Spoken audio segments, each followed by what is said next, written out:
Hey, what's up? McClellan here. Today's lesson is on the First Amendment, but before we talk about it, you have to think, well, the First Amendment to what? What are we actually amending? And what does it mean to amend something anyway?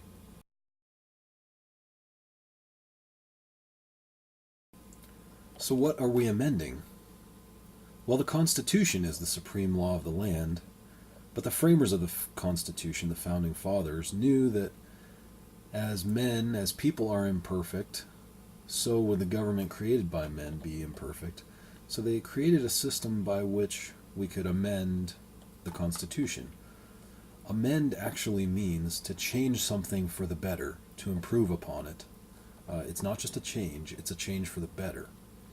James Madison, who was the principal author of the Constitution, said, "If men were angels, no government would be necessary.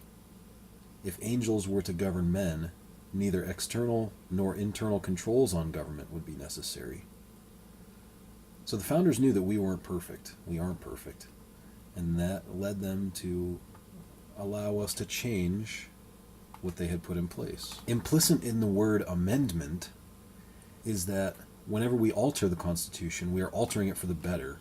We're not making changes, sideways. We're not saying, well, this doesn't work, and we know this change is not going to work, but we're going to make the change anyway, just to play with it. Because we use the word amendment, and the definition in the Merriam-Webster dictionary is to put something right, or to change or modify for the better. Implicit in that word is that every single one of the 27 amendments to the Constitution is making the Constitution better. For example, one of the Constitution's amendments eliminates slavery in the United States. Isn't that a change for the better? Another one of the Constitution's amendments guarantees every person equal protection under the law, regardless of their race or gender or creed. Isn't that a change for the better? Isn't that a good thing? So the amendments are changing the Constitution for the better. Now, when the Founding Fathers first established a new government after the Revolutionary War, they turned to something that they called the Articles of Confederation. And what they found was, over time, the Articles of Confederation didn't really work very well as a government for the new country. So they decided to come together to form a new national government.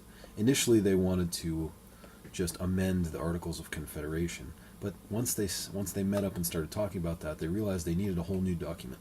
That document became the Constitution, but the delegates at the convention realized that the states would not agree to the new Constitution without what they called a Bill of Rights.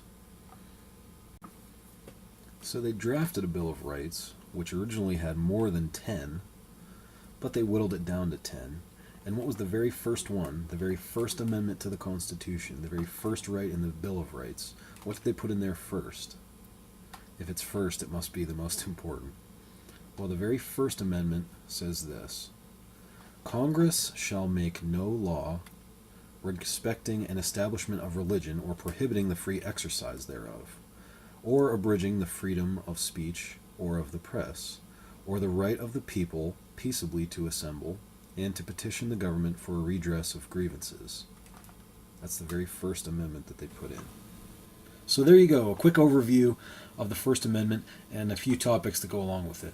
Down below on this webpage, you can find the classroom overview of the lesson that we'll be looking at during our time together.